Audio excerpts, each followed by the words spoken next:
Welcome you all. Today we are here with another topic, and that is conversation analysis. This is the subtopic in discourse analysis, and this topic is from the contents and introduction to linguistics semester 2.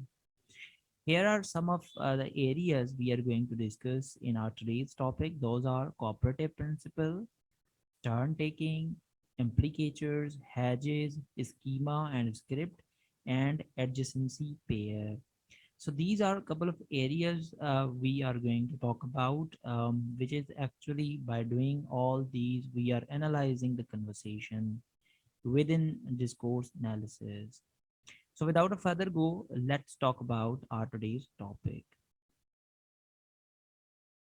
Conversation analysis in simple terms, English conversation can be described as an activity in which, for the most part, two or more people take turns at speaking. So, when we talk about conversation analysis, we are talking about that there is turn taking when we participate in any discourse. For example, when we talk about as Sara and John, they are talking about, didn't you know why John? But he must have been there by two. Sarah, yes, but you knew where he was going. So when we are talking about or analyzing this conversation, a small square bracket is conventionally used to indicate a place where simultaneous or overlapping speech occur. So when we talk about the brackets which are used there in this conversation, we are analyzing that someone is overlapping his speech. यहाँ पे conversation analysis को अगर हम define करें तो turn taking यानी एक बंदा जो है वो सुनेगा तो दूसरा बात करेगा जब भी हम डिस्कोर्स की बात करेंगे। और अगर किसी कन्वर्सेशन के अंदर उसको हम एनालाइज करें या उसको देखें तो आप देखें जैसे कि हम बात कर रहे हैं यहाँ पे ब्रैकेट्स लगे हुए हैं। जब सारा और जॉन बात कर रहे हैं इसका मतलब यही है कि वो एक दूसरे के ऊपर या एक दूसरे के बीच में जो है वो आकर के बात कर रहे हैं। So this is how we are analysing the conversation, and this is actually the ongoing process, and there are so many terminologies. When we talk about conversation we have to analyze, and what are those areas we are going to discuss here. Number one, that is turn taking.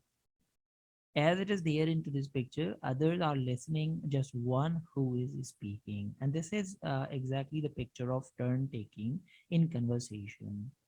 Typically, only one person speaks at a time, and there tends to be an avoidance of silence between speaking turns.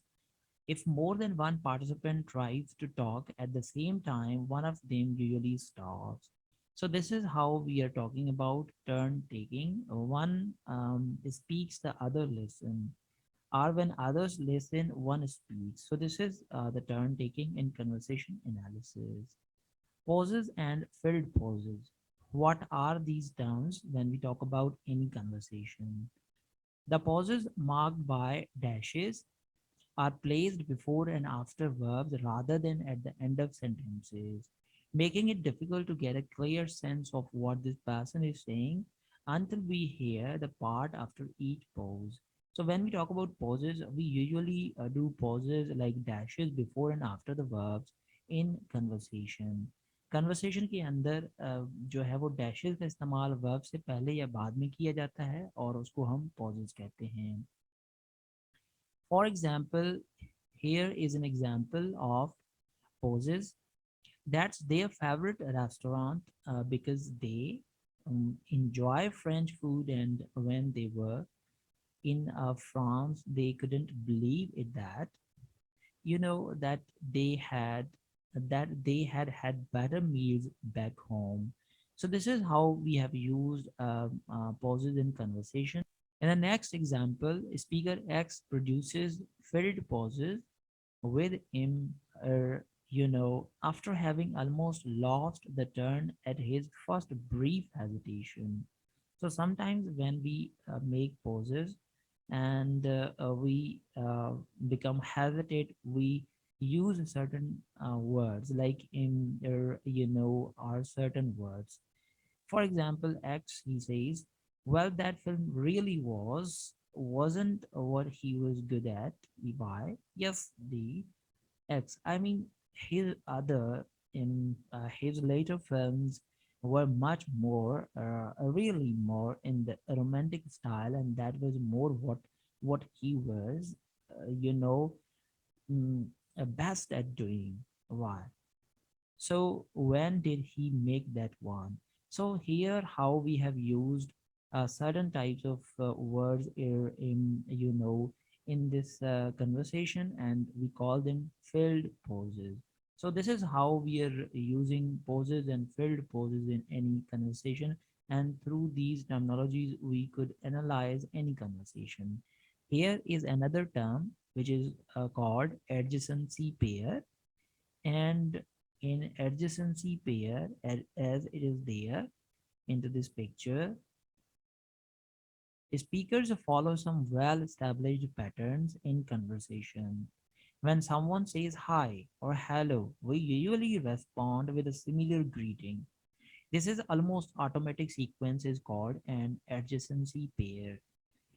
Adjacency pair हम कहते हैं जब हम अक्सर किसी से मिलते हैं या मिलने के बाद जो है वो अलहदा होते हैं, तो टिपिकल कुछ पैटर्न्स, कुछ वर्ड्स हम फॉलो कर रहे होते हैं। जैसे हम किसी से मिल रहे हैं तो वो आपस में हाय और अगला बंदा भी हाय और हेलो या सलाम कर रहे होते हैं। So these typical patterns are fixed patterns in conversation, we call them adjacency pair. The cooperative principle. What is a cooperative principle in conversation? First described by philosopher Paul Gress. The cooperative principle is stated in the following way: make your conversational contribution such as is required at the stage at which it occurs, by the accepted purpose or direction of the talk exchange in which you are engaged. Grace 1975 45. Supporting this principle are four maxims often called the Gracian maxims. Whenever we are making a conversation, we follow certain types of accepted patterns, our purposes, our directions in our conversation. जब भी हम कोई conversation करते हैं तो इसके दरमियान में कुछ accepted purposes या directions होते हैं जो कि हमें follow करने होते हैं, और उसको हम यहाँ पे ग्रेसियन मैक्सिम्स भी कह सकते हैं या कोऑपरेटिव प्रिंसिपल्स भी कह सकते हैं. These are a couple of cooperative principles given by Paul Gress. The quantity maxim, number two, quality maxim, number three, relation maxim, and the manner maxim. Here we could understand what are these principles through their names. For example, the quantity maxim. We are talking about the quantity of speech in conversation. Make your contribution as informative as is required, but not more or less than is required. Number two, quality maxim. Of course, we are talking about the quality what we speak. Do not say that which you believe to be false or for which you lack adequate evidence. But we have to be sure that something is quality, what someone is speaking. Number three, that is relation maxim, be relevant. One has to be very relevant to the topic. And number four, the manner maxim, be clear, brief, and orderly. So these are the couple of cooperative principles that one has to follow in conversation. Here is another area in conversation analysis, and that is hedges. We use certain types of expressions called hedges to show that we are concerned about following the maxims while being cooperative participant in conversation. So whenever we are talking about hedges, it means to say certain types of expressions we use in a conversation. Hedges can be defined as words or phrases used to indicate that we are not really sure that what we are saying is sufficiently correct or complete. So, whenever we make any conversation, sometimes we are not sure what someone is talking about. For example, this lesson is a sort of entertainment and fun of children. So we are using these expressions or certain words or phrases in our speech like a sort of. It means to say someone is not sure exactly whether this lesson is entertainment. So he uses these expressions are sort of entertainment. Or here is another example. The book is kind of living creature, kind of. Or there are so many certain expressions we use in conversation and we may call them hedges. For example, as far as I know, now correct me if I'm wrong, but I'm not absolutely sure. But so these are typical expressions we use in conversations. Here is another term that is called implicatures. What are these? When we try to analyze how hedges work, we usually talk about speakers implying meaning that is not said. Sometimes we are analyzing its implying meaning, or meaning within meaning, or meaning between the lines, or meaning in words. यानी कभी कभार हम मायने जो है words से जो है वापस कर रहे होते हैं, या वर्ड्स के पीछे जो है वो उसकी मायने होती है, उस मायने को समझना जो है वो इम्प्लीकेचर्स होता है, या वो मायने अपने अल्फाज में रखना उसको हम इम्प्लीकेचर्स कहते हैं. For example, during their lunch break one women asks another how she likes the sandwich she is eating and receives the following answer: oh, a sandwich is a sandwich. Similarly, in considering what the woman meant by a sandwich is a sandwich, we decided that she was implying that the sandwich wasn't worth talking about. With the cooperative principle and the maxims as guides, we can start to work out how people actually decide that someone is implying something in conversation. Consider the following example. So here I am going to give you more examples, but before that I am going to explain here that implicatures we say, जिस तरह से ये sentence यहाँ पे use है, a sandwich is a sandwich, तो इसका मायने यही है कि ये सैंडविच जो है इतना कोई अच्छा सैंडविच नहीं है, टिपिकल सैंडविच है. So by using these certain words, there is some other meaning behind those words. Here is an example. As two girls they are talking about, Carol, are you coming to the party tonight? Lara, I have got an exam tomorrow. So, I have got an exam tomorrow is not the answer to Carol's question. But here, certainly, Lara is actually using some implying meaning. On the face of it, Lara's statement is not an answer to Carol's question. Lara doesn't say yes or no. Yet Carol will immediately interpret the statement as meaning no or probably not.